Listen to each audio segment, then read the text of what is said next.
Okay, you guys get a notification that it's recording.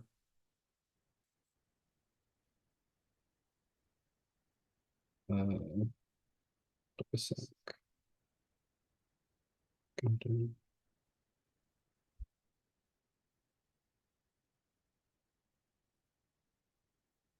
okay, so yeah, welcome to the first review session. I have like a list of topics I'm gonna go over. Um, but if I miss anything, let me know and I can try to answer your questions. Uh, Wait a sec, my iPad, I'm joined from both my iPad and my computer. Uh,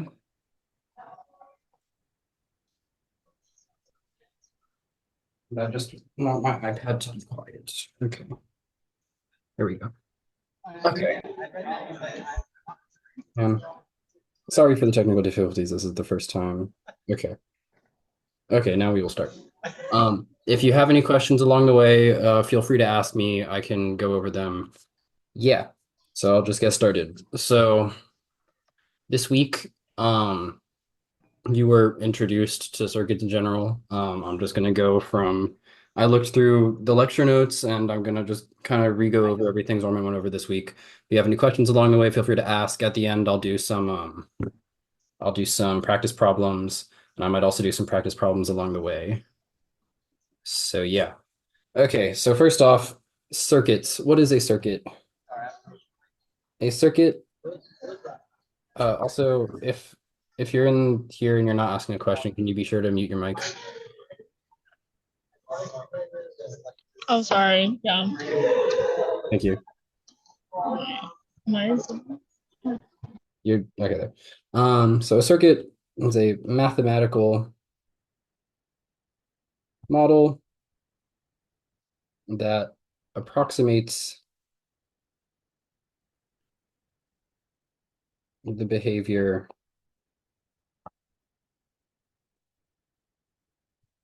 of an electrical system.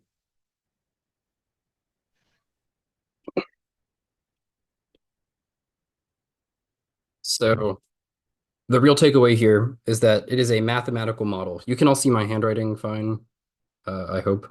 Unless you guys say anything different, then I'm just going to assume everything is fine.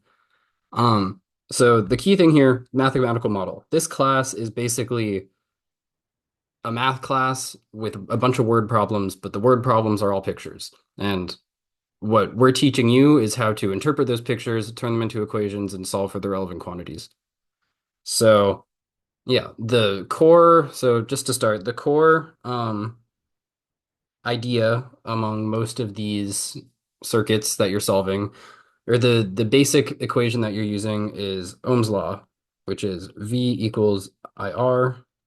Um, you have voltage equals the voltage is the current times the resistance. So in a basic component like a resistor, right? The resistor has some value in ohms. If I send a current, so if I send a current, let's say this is 5 ohms, and I send a current of 10 amps through it, then across this resistor,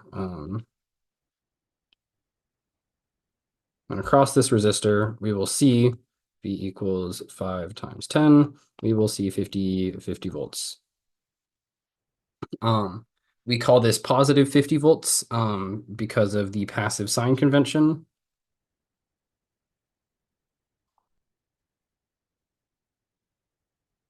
Where we say that a voltage is positive. So if I have some component here and it has a voltage drop going that way and it has a current going that way, then we call this a positive voltage if the voltage drop agrees with the direction of the current. So here, the current's going to the right, the voltage drop is from left to right, so this would be positive voltage. A couple more examples. Here, if the current is also going to the right, but now the voltage is rising, so that means the voltage drop disagrees with the current direction. This would be a negative voltage. Yeah. And then the other two cases are just these two, but flipped horizontally. Um, so in a basic circuit, let's say we have uh, a voltage source connected with a resistor, connected with another voltage source, connected with a resistor. So that's pretty straightforward. Let's say this is 5 volts, I don't know, 3 ohms, 2 volts, 10 ohms. So what we'll say if we were trying to solve, or actually, okay, I'll go into power next because power is related to this. This is the main use of the passive sign convention. So the power of an element in a circuit is the current times the voltage. So in here, this voltage is the sign that is the current is the voltage here, it has the sign of the passive sign convention. So in this circuit, if we're looking at the power being produced and consumed in the circuit that I drew on the right there, then we have 5 volts. Uh, well, first you'd have to figure out what direction the current's actually flowing. Um, I'm going to tell you that it's flowing clockwise. You can solve for that, but for now, just accept that it's flowing clockwise. So we'd see, okay, we have current flowing from bottom to top, and the voltage drop is from top to bottom. So that means it would be a negative 5 volts, or a negative 5 volts times, is this a nice number? This is like, no, this would be a not nice number. This is 13 over 7. No, 13 over 3 amps. How can I make that nicer? This is going to be a 2. So that this is now 12 over 3 equals 4 amps. Okay. I'll explain what I just did in a sec. Hopefully you understand it, but I'll go over it again. So for this 5-volt source here, this will end up being 20 watts. Watts is the unit for power. It's joules per second. Hopefully you've learned about that in like physics classes. It's the same unit, we're just finding it a different way. With the resistor, of course, we'd have, so what's the voltage drop across the resistor going to be? It's going to be, as we said earlier, V equals IR. So, oh, and this would be negative. Sorry, I missed that. That's important. So a negative power means that that component is providing power to the circuit. With the resistor, we'd say the voltage drop across the resistor is the 2 ohm, or is the 4 ohms times, no, I cannot write, the 4 amps times the 2 ohms, which is 8 volts. Is that right? That's not right. What did I do wrong here?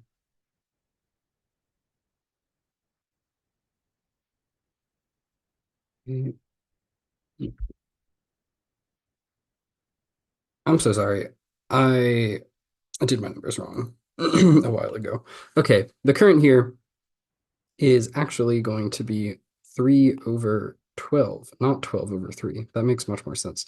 Okay, so that's 0.25 amps. Okay, which again is not a nice number, but it's 5 over 4.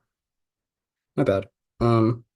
And then here again, you're going to have your 0.25 amps times 2 ohms, and that's going to give you a voltage drop across the resistor of 0.5 watts.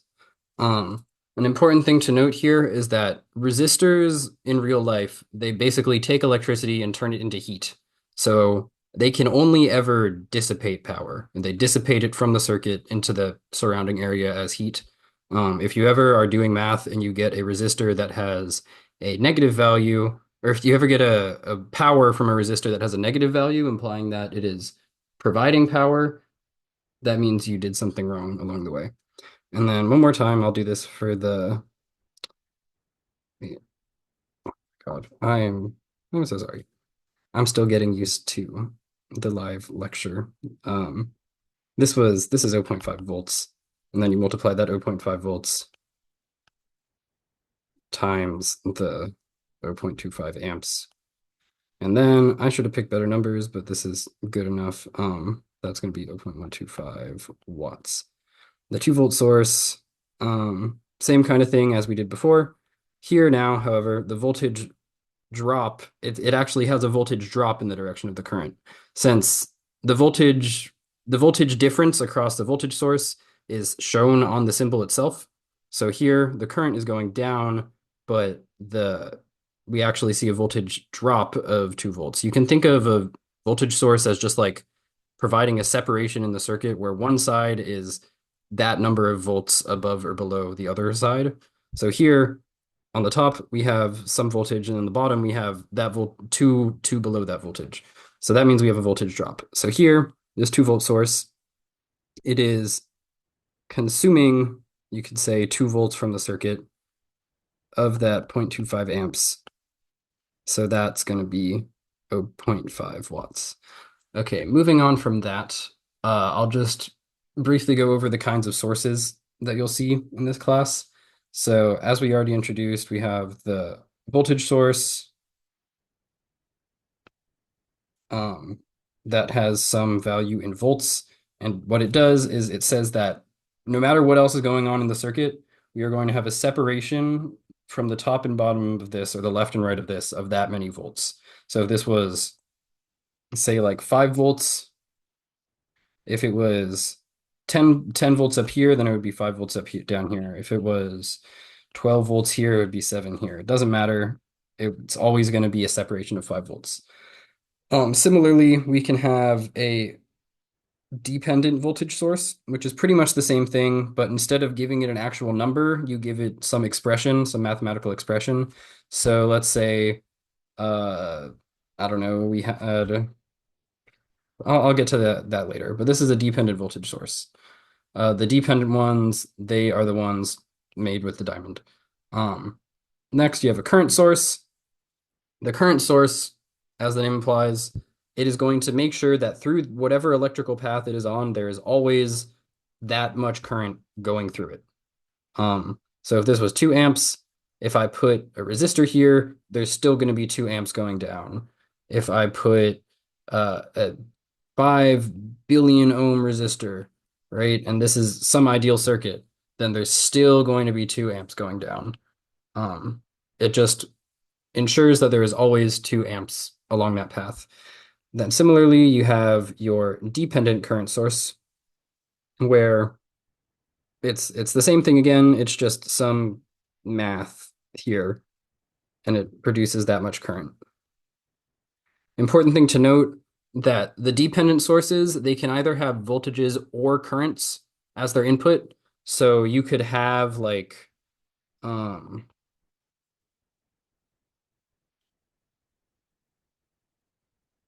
could have a case like this, where I'm not actually going to solve this. I'm just giving you some numbers.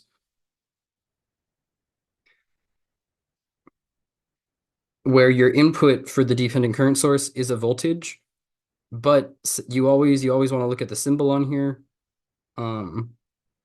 Since it has the arrow that tells you it's a current source, so it is still going to be a current at the output, even though you're multiplying it by a voltage. You can think of that too as like having units, amps per volt or something, and then it can make more sense. But they don't write that out. Just look at the picture. That's what it is. Um, okay, next I'll talk about resistors and combining them together. That's probably going to be on the quiz, I would assume. So if I have a resistor, right, it has some value, resistance. And then if I put another resistor next to it, then together they equal one resistor with the value R1 plus R2. Conversely, if I have 2 resistors, but instead of being one after the other, their ends are connected together, then together they form one resistor with the value 1 over R1 plus 1 over R2. Formalized in like mathematical notation, you can think of that as if this is RT for R total, then R total is R1 plus R2 plus Rn, where if you had n resistors, it would be like that. Here, there's two ways to write it. You can either say 1 over RT equals 1 over R1 plus 1 over R2 plus dot dot dot, so on, 1 over Rn. However, there's like two other ways to write this. I think Zorman in class a lot of times, since usually you're dealing with just two in series at a time, if you had 1 over RT equals 1 over R1 plus 1 over R2, then if you flip, wait, no, I'll go to the other form first. That will make more sense. So yeah, if you were to flip everything here, right? This is the form that I prefer more, where it's just RT equals 1 over R1 plus 1 over R2. Yeah.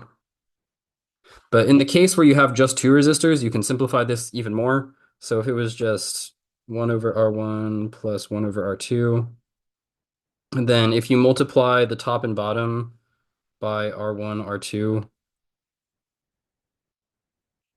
then you're going to get R1, R2 over R1 plus R2, which should look familiar. I think you've probably done that in class a couple times by now or on your homeworks. Yeah. So an important thing to think about though is being sure you know what is in series and what is in parallel. So if I had a circuit like, if I had some section of a circuit like this,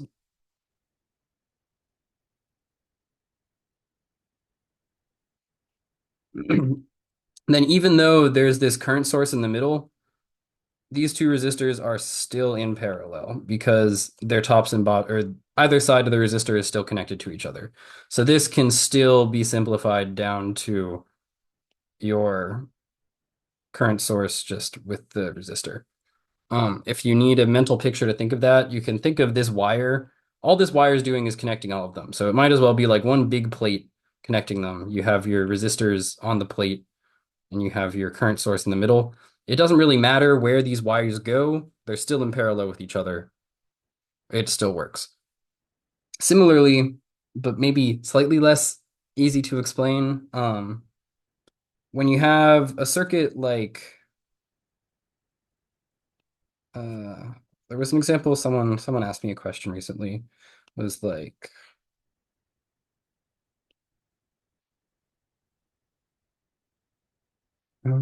just drawing an example circuit.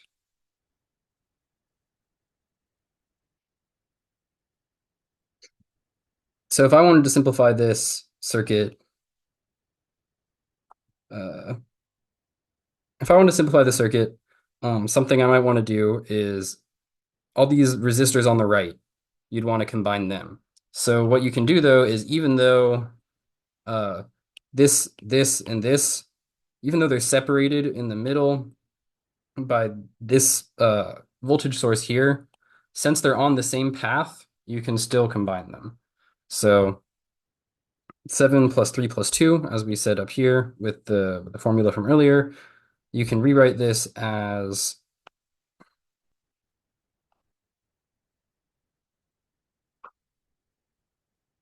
simply, pardon me for the kind of scuffed drawings. You can rewrite it like that. So the key thing to take away here is that as long as your components are all on the same line, like all of you can see how like all of this here is one line. It connects here and it connects here. But it's all on the same path. I forget what the term he actually uses is, but I'm going to say they're all on the same line. As long as the components are all on the same line, you can move them around as much as you want. You can think of it's like commutative, if it was a math property. Um, so yeah, components in series, I'll write this down formally. Uh, components in series are commutative. Wow. Okay. I feel like I'm rambling here, but I'm just gonna keep going. I'll go over a couple other topics and then I'll just get to practice problems. So the other main things that I had written down to talk about, oh yeah, I should have gotten to this earlier. Kirchhoff's laws.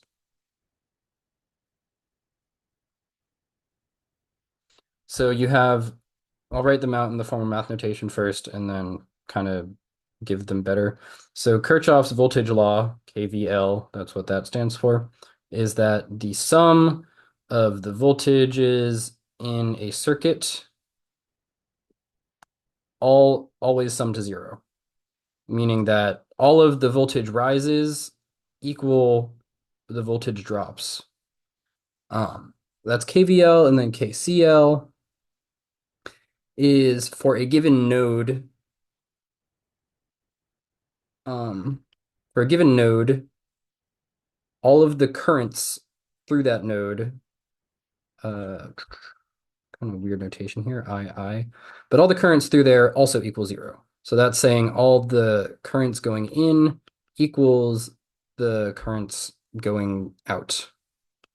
So as an example, if I have just like very basic circuit, if this is a 5 volt uh, battery and it's connected to some resistor, no matter what resistance that is, this has to have a voltage drop of 5 volts because the voltage rise has to equal the voltage fall.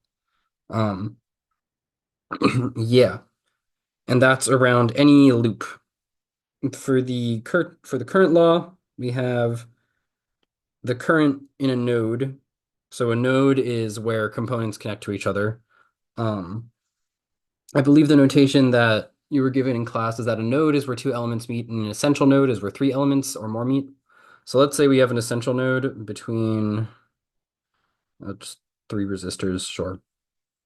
So this is our node, and we have some currents. You don't know which way they're going, but you have I1, I2, and I3. Then the sum of those currents will equal zero.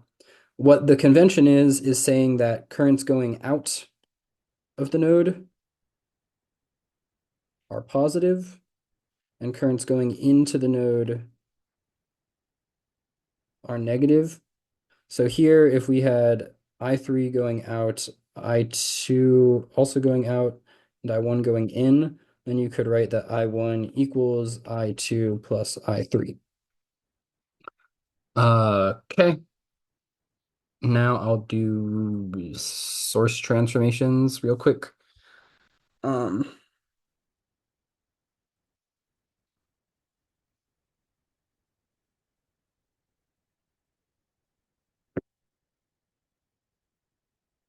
yeah. Okay, source transformations, we got if I have a voltage source in series with a resistor, then I can say that is exactly the same thing in terms, like mathematically speaking, as a current source in series with a resistor. These resistors will have the same value,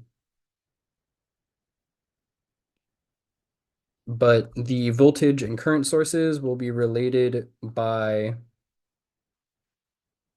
this formula where V in terms of I, it's going to be V equals, there's got to be a better way to write this. No. So it's really just connected by like Ohm's law.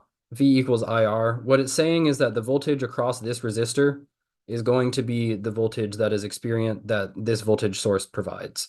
And similarly, if you're writing about like the current source, the current that this current source provides is the current that like would go through here if there was a short circuit on it. So then the I would be V over R, which if we go back is the exact same thing as Ohm's law. I'll write like the other forms of Ohm's law right next to it. So then I equals V over R, which can kind of be more intuitive. It's saying that the amount of current that will flow is the voltage, which is like the force of the electricity divided by the resistance. So more resistance will cause less flow. And then also P equals IV. Also, I'll write this down here. Sure.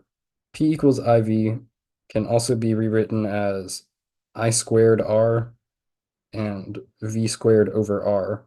And that's just from Ohm's law substitutions. Okay, so I think that's all the real topics I was gonna cover. The other things I'll talk about as I do practice problems, I guess. Okay, so first practice problem, I'm just gonna show you a big circuit with a bunch of resistors, and then I'm gonna simplify all the resistors into like one resistor. So this is question 1.8 in the textbook, I think.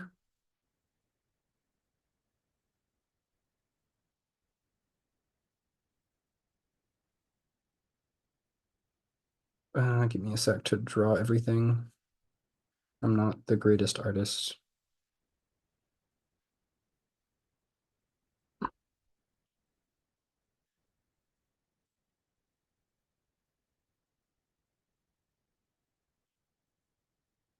And then we got, I'm not going to write ohms just because it's going to take a bit too long.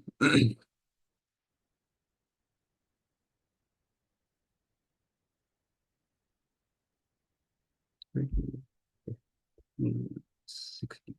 Okay, so when you have a circuit like this and you're going to simplify it, it's always best to start with the most straightforward things. So when I look at this, the most straightforward thing I see is you have this 10 and this 2. You have this 10 and this 2, and they are very clearly on the same path. There's nothing that could ever make them not in series. So you can say, okay, those are going to combine into one 30 ohm resistor. And then once you have that 30, I'll write it out. Just it's going to take a while. Oh wait, I can circle things because I'm on an iPad.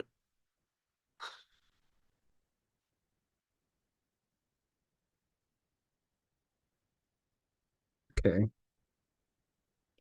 So then these go away. And now we are left with a 30 into 5. Now I'd look at this and I'd say, okay, these two are this and this are very clearly in parallel with each other. So I'd take that and I'd go, okay, what's the parallel formula? Um, let me write this out. 10 plus 20 equals 30. Okay, so then you have these two, which are in parallel with each other, and those together are going to create one resistor where, let me get out my calculator because I can't really do that in my head. All right, I'll do it on the paper. Uh, so here it would be one, so RT equals here, this is why Zorman uses that formula I mentioned earlier, this one here, because it's easy to do the math with this one. So R1, R2 over R1 plus R2. So we have 5 times 30 over 5 plus 30, which is like 150 over 35. Let me just put that in a calculator. It's like 4.6 about. That can probably be simplified somehow, but I will just leave it as 4.6 for now.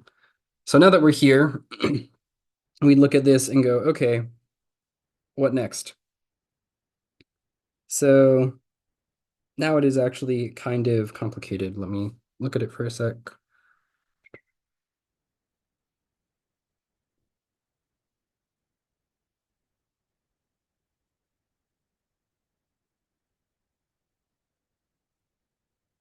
This actually might need that delta to y thing, and I don't want to go for that. So I might not talk about that. Does it? I don't think the question in the textbook actually asked you to do it like this. I just saw this circuit with a lot of resistors and decided to use it as a question. And now I am blanking a bit.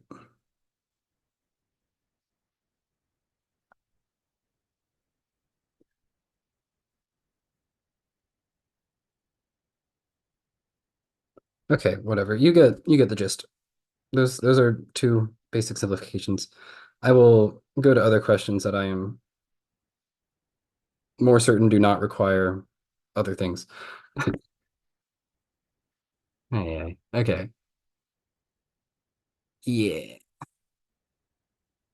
Okay, I'll do one example of the power problems that you had in your homework, because while most people seem to do fine on those, there were a couple shaky bits. Um, okay, we got a big, it's one of these, and then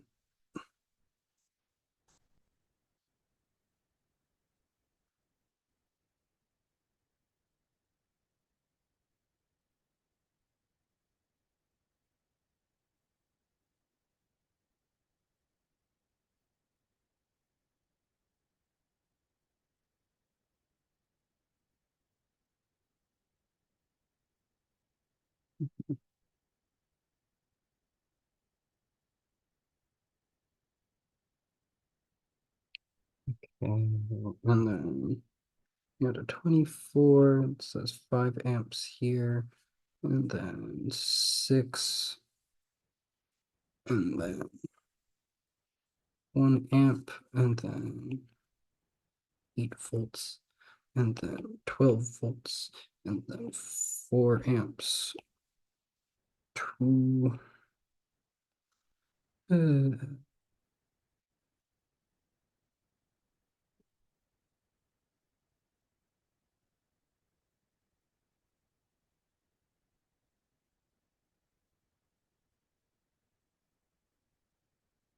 Okay, so this is all passive sign convention again. So for device one, right, we got power equals, so we have the current going this way through the device, and the voltage is rising. So that means that the voltage drop is disagreeing with the current, which means this is a negative voltage. So we'd say P equals IV, P equals 5 amps times negative 24 volts, which is 120 watts, but negative 120 watts, meaning it supplies.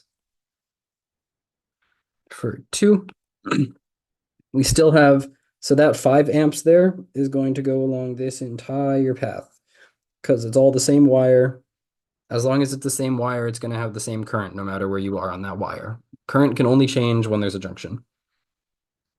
So here, again, power equals, now since the voltage drop agrees with the direction of the current, that means it's positive. So 5 amps times your 6 volts, that's 30 watts consumed. Okay. So then I'll just speed through the rest of these.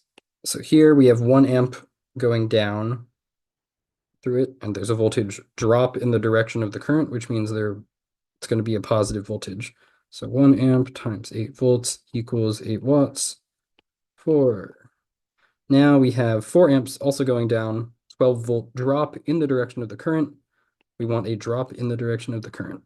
So 4 amps times 12 volts equals your 48 watts.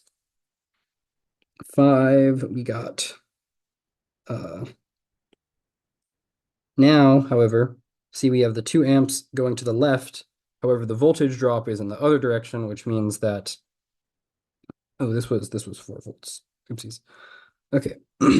But yeah, so 2 amps, and then here, since the voltage drop direction and the current direction disagree, this is a minus 4 volts, which makes this a negative 8 watts supplied.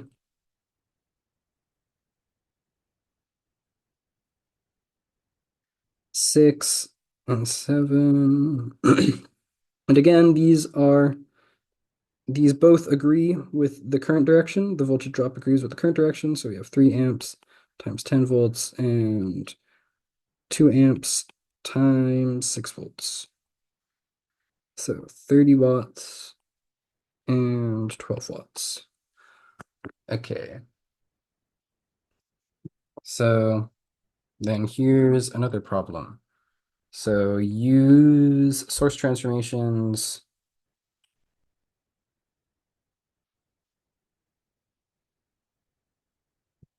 to find the power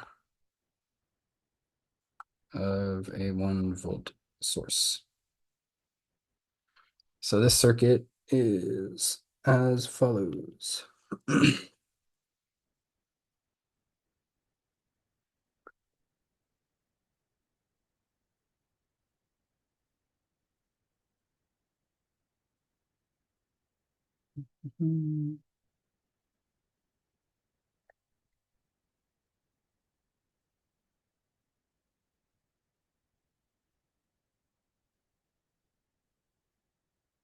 Okay, so here we are. We got 12-volt source, 1 ohm, 4 ohms, 1 volt, 6 ohms, 8 ohms, and 5 volts.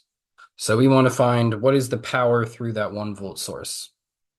So to do so, power equals current times voltage. We have the voltage, so we need to find the current. However, there's kind of too much going on here for us to find out the current right now. So what we need to do instead is simplify the circuit a bunch first. So the question says use source transformations, so that should give you a hint on what to look at first. So since we have voltage sources, the source transformation from a voltage source to a current source requires a voltage source. Let's go back and look at that. It requires a voltage source in series with a resistor. We have that on the left branch and right branch here. So let's look at that.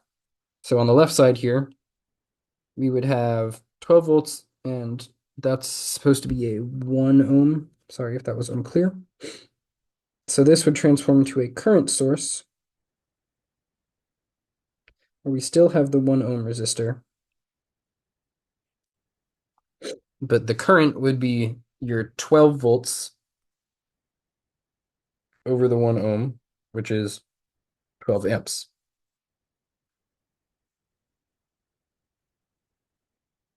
And similarly, on the right, we do just about the same thing. Oh, and also important to note, if this is A and this is B, then those stay in place. So now that 1 ohm is in parallel with the 4 ohm, which is why we did that. And then we can simplify it all a bit later. So then we have the 6 ohm, and then here, just like we did on the left side, we're going to do the same thing. So this is an 8 ohm still, because it's the same 8 ohm as before.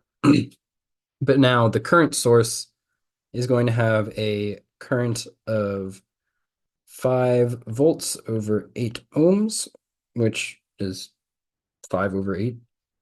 I'll just leave it as that for now, because that's easier to work with. An important thing to note is that the direction of the current source is from the minus to positive of the voltage source. So if I have minus to positive, the resulting current source from a source transformation will go in the same direction. So now that we have this, we want to simplify it a bit more. So there's 2 more steps here. So first off, we're going to combine the resistors. And you see now these resistors are in parallel. We cannot combine the resistors on the left with the resistors on the right because there's the voltage source in the way. So what we're going to do is just deal with what's on the left and deal with what is on the right separately. So this will become,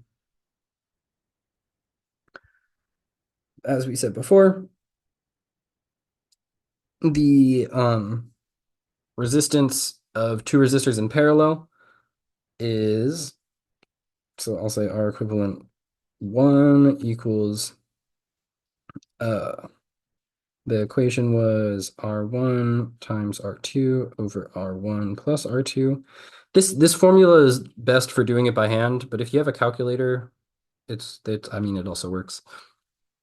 Whatever. Yeah, 1 plus 4 over 4 times 1, which is 5/4. Wait, yeah, I think I did that right. Sure. No, I did that. I just did it upside down. Okay, my bad. So we have, yeah, okay, yeah, 1 times 4 over 1 plus 4. So then you get 4/5, which is 0.8. And then R equivalent 2 is going to be 6 times 8 over 6 plus 8, which gives us about 3.43. It's what is that? That's some number of 14ths, so it's going to be like sevenths, which is disgusting. 6 times 8 is 48. Yeah, I don't, but yeah, believe me, that works. So then here, right, we have your zero point 0.8 ohm, and you have your 1 volt source. And then over here, you have your 3.43 ohm, and you have your 5/8, which is 0.625 amps. You have your 0.625 source. So now this on left and right looks a whole lot like your current source. So now we do the transformation back in the other direction. So we got your 1 volt, and then now we have 12 times 0.8. 12 times 0.8 is 9.6.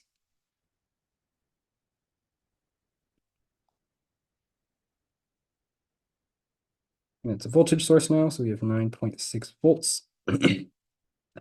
We still have the same 0.8 ohm resistor. And then we have the same 3.43 ohm resistor. And now we have a voltage source, which is 0.625 times 3.43, which brings us about 2.14 volts.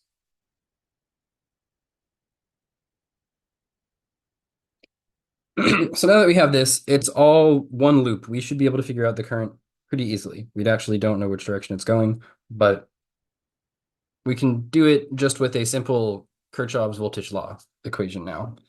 So just to help us write the equation, I'm going to guess the current is going to the right. That's just going to let me write what sign each. Yeah, it's going to let me say what like plus or minus sign each component gets. So this voltage source, I'm saying the current's going to the right. So that means it's going, so they all add up to 0. So 0 equals negative 1 volt from that voltage source. And then the next voltage source, similarly, it's going to be a negative 9.6 volts.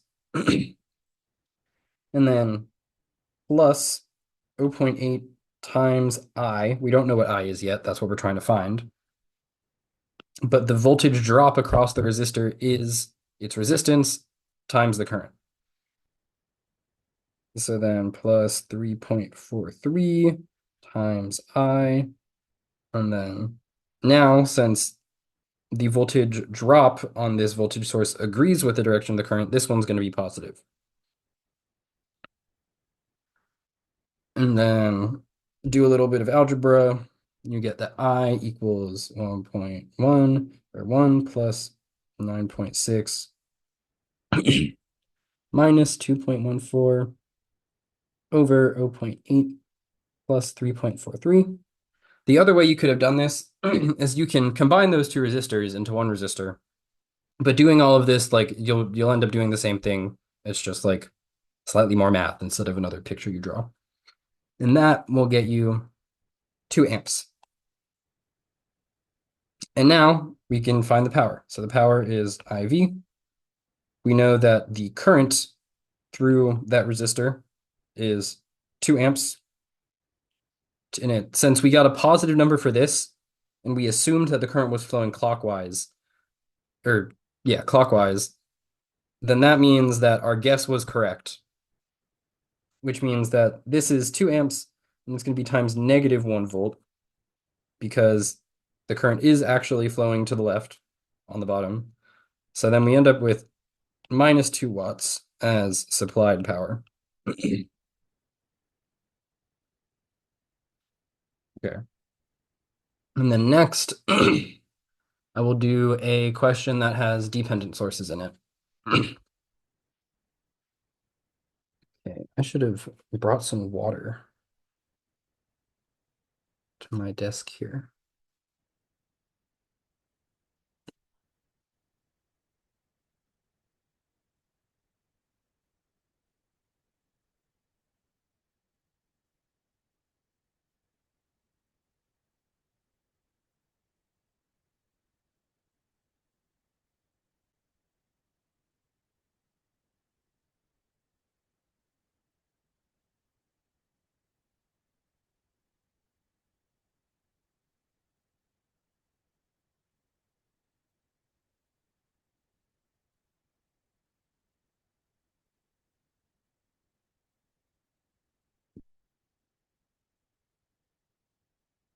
Okay.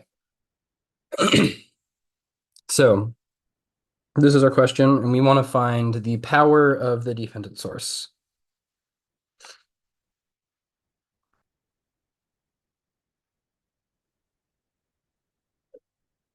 So to do that, we're going to both need, again, the power, or we're going to need the current and the voltage through that dependent source. So how are we going to do that? The way that we do that is, well, you just got to make some equations, figure out some values. So one equation we could make is down here. You can make a Kirchhoff's current law equation. You often want to use current law equations or current things on nodes when you like are trying to figure out things. That was not a good sentence. The current law is useful when you're dealing with currents. That's the gist there. Um, so here I'm gonna call this some like I I'll just call that I, sure. The reason we want to find that is because if we can find I, then we can find the voltage across this resistor. And since this resistor, if you look, is in series with the voltage, with the current source, the voltage across this resistor will be the same as the voltage across our dependent current source. So let's start that. So we have three currents. We have one here, and one here. So that's going to give us that I, which is our current of interest, plus V over 2 equals that 6 amps that we had, right? Uh-huh. Yeah. And since we have that, then this is only useful if we have V. However, since V is on the same path as this 6 amp source, we can find that directly. So V is going to be your 6 amps. The V is going to be V equals IR equals your 6 amps times your 4 ohms. You can do that directly because the current through this has to be 6 amps because it's on the same path, it's on the same line as the 6 amp source, which is going to be 24 volts. So then from here, I should have done this in the other order. My bad. It's been a minute. From here, we have I plus 24 over 2 equals 6 amps. I'm going to drop all the units because if we try to deal with the units right now, it'll be a bit weird. So then I plus 12 equals 6. And then we get I equals -6. So that tells us that, in fact, the current is not going down. The current is actually going up and is 6 amps. Because we guessed that the current was going down. However, we got a negative number, which tells us it's going the other direction. So that means that this, in fact, is the other way around, right? So it's going to be plus minus because the resistors can only dissipate power. So the voltage drop across the resistor is always going to agree with the direction of the current. So that tells us that the voltage of our dependent source equals the voltage of our 2 ohm, which is going to be 2 times 6, which is 12, right? Okay. And then we also have the current pretty much now. Since we have directly the expression for the current there, and we have V now, right? You have that the current through the dependent source is given directly as V over 2. This, of course, is going to be a current, so you can just say V over 2 amps. And that's going to be V, we found earlier, was 24 volts. So 24 over 2 equals 12 amps. Now, if we look at this, the current is going down, and we have the voltage from bottom to top is 12. So what that tells us is that the current direction and the voltage direction disagree, or the voltage drop direction and the current direction disagree. So that means we're going to have 12 amps times negative 12 volts, which means that this component is supplying 144 watts to the circuit. Yeah. What's interesting about this question is that this whole top section wasn't even relevant. So look out for that when you're doing questions. It can come in handy. Uh, the key thing there is that current sources in general are very independent of the rest of the circuit. So it's fortunate that this V that we were solving for is directly on the same path as that 6 amp source and that there's no junction between them. Because if there was a junction, you couldn't just directly plug it in like that. Yeah. Okay. And then I think you guys have started learning about like mesh rule and node voltage. So I'll do one example of that. And I think that should be all the time. Actually, does anyone have any questions right now or anything in particular they want me to talk about? I'll give you guys like 10 seconds to say something if you're going to. Will the recording be posted? Yeah, it will. Okay, I'm just gonna do this last question now. Then. Okay, so we got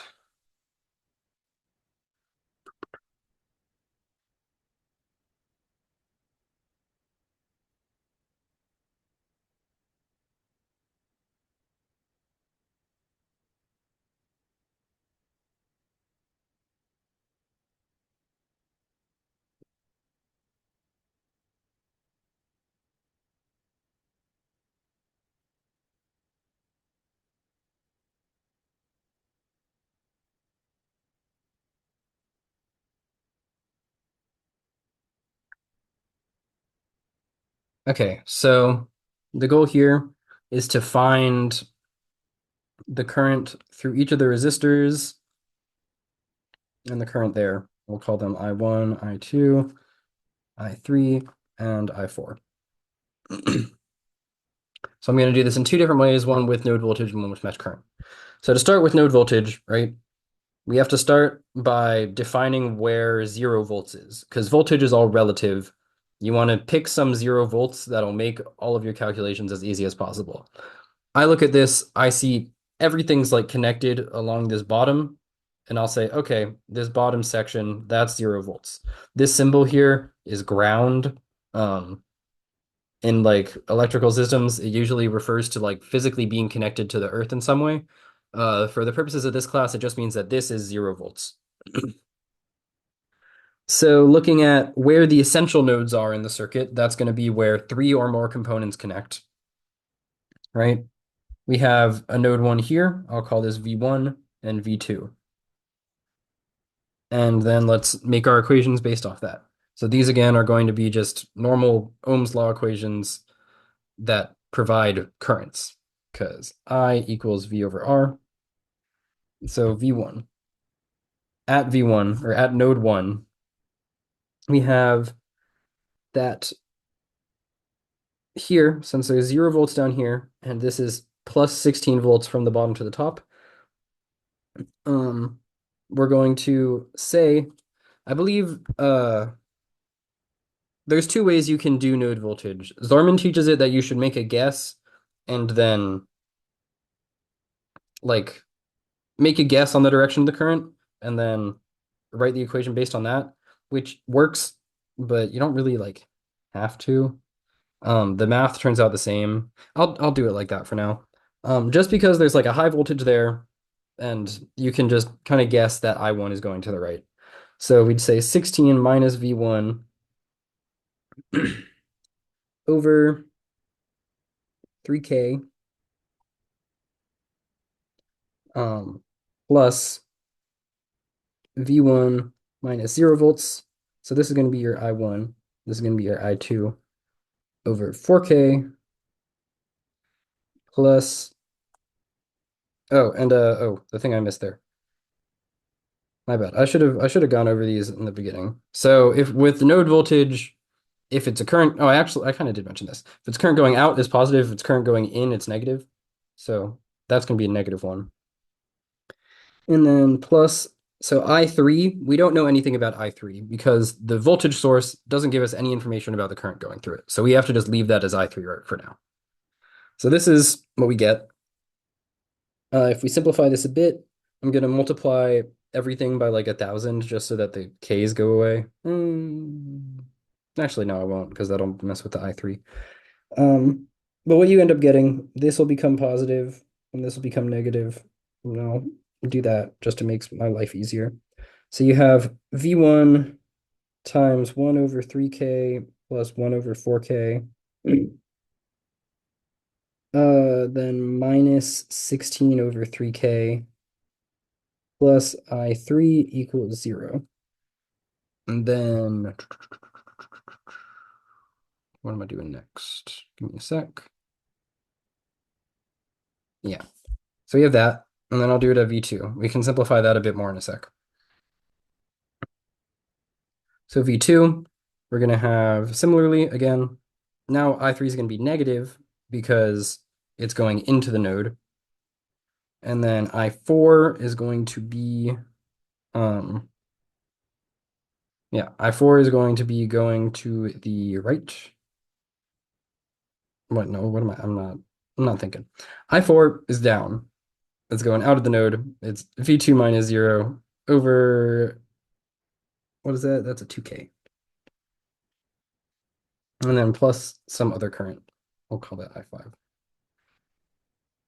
So this really isn't enough on its own. I think I misread the question. The question is just saying use both methods together. I don't think this is node voltage or mesh current yet. I don't think you might have actually learned that yet. So pretend I didn't say any of that. And now we're going to do some mesh current because or we're going to use some KVL because I think that makes our lives easier. Wait, I have some notes here. Let me just see what they actually did here. Oh yeah, that makes way more sense. Okay.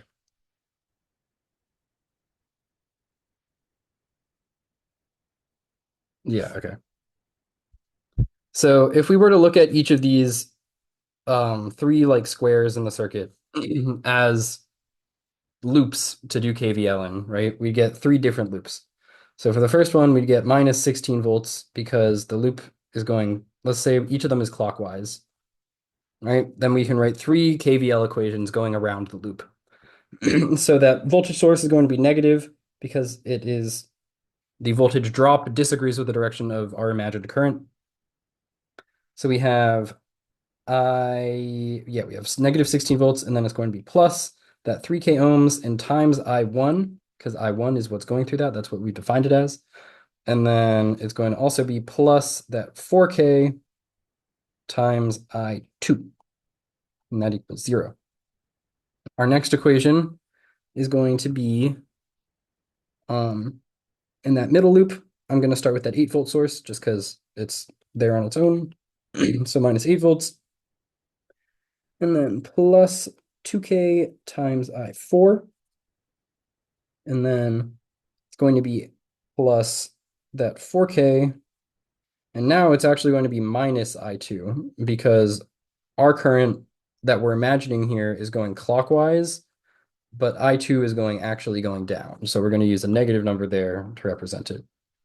And then finally, for that third loop, it's still clockwise. We're going to have a negative 12 volts and then plus the same 2k and now times a negative I4. So from here, you can solve this really however you'd like. If you're doing it on a homework and you're lazy, you can just plug it into like an online solver. I'll do it really straightforwardly though, just on paper. So you're gonna want to start with, okay, what can I find immediately, or what can I combine? What equations can I combine? And I look at this and I see, okay, this bottom equation has one variable, meaning I can just solve it directly. So that gets us, if we move things around, we're going to get 2000 I4 equals 12. So then I4 equals 6 milliamps. Now that we have that, we can do the second equation. So -8 plus 2000 times 6 milliamps plus 4000 or minus 4000, sorry.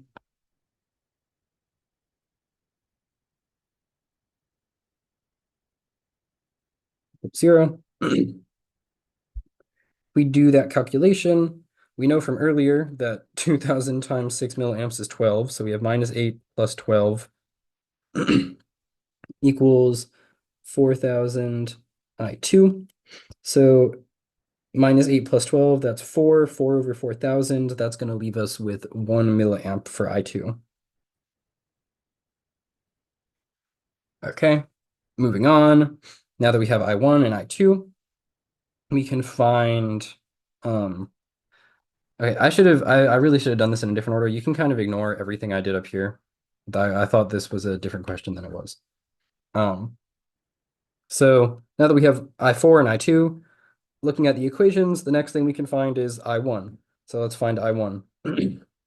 So I1, we got that equation, -16 volts plus 3K. Here, I'll write out 3000 times I1 plus 4000 times 1 milliamp, 0. Shuffling things around a bit, we already did 4000 times 1 milliamp is going to be equal to that -4, or that +4 we imagined earlier. So 3000 I1 equals positive 16 minus 4. So then we end up getting that I4, or no, I1, sorry, is 3000 I1 equals 12. So then I1 equals, that's going to be 4 milliamps. And I hope everyone knows what milliamps means. So 4 milliamps equals 0.004 amps. Yeah. So now that we have that, the last thing it asked for was this I3 up top. And this one's a bit harder because there's no equation we have that includes that. So now is when we would actually want to use Kirchhoff's current law, because that will help us relate these two together. Okay, so we want to find V1 and V2. Or actually, am I out of time? Yeah, I've gone 5 minutes over. Okay, well that's all you're getting. I'm sorry. Actually, I'll finish it. I'll finish it because that would be rude. Um, yeah. So we have V1 and V2. V1 is going to be, if we have, I can use these same equations from earlier now. Actually, I'll just bring them down.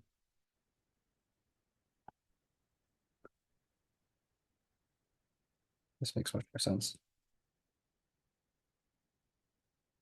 Um, actually, I'll just delete them and redraw them better. Okay, so for V1, right, our node's going to be V1 minus 16 volts over or yeah, 16 volts over 3K. That's negative, and then plus, yeah, V1 over 4K minus 0. Plus I3 equals 0. Same thing we had as before, but then V2 is going to be that negative I3 plus V2 minus 0 over 2K. Yep. And then plus something. However, V2 we actually just know is 12 volts. because it tells us right here that the separation between the bottom and the top here is that 12 volts. So V2 equals 12. What am I- it's really it's been a minute since I have done this, so I will be better in future weeks, but yeah.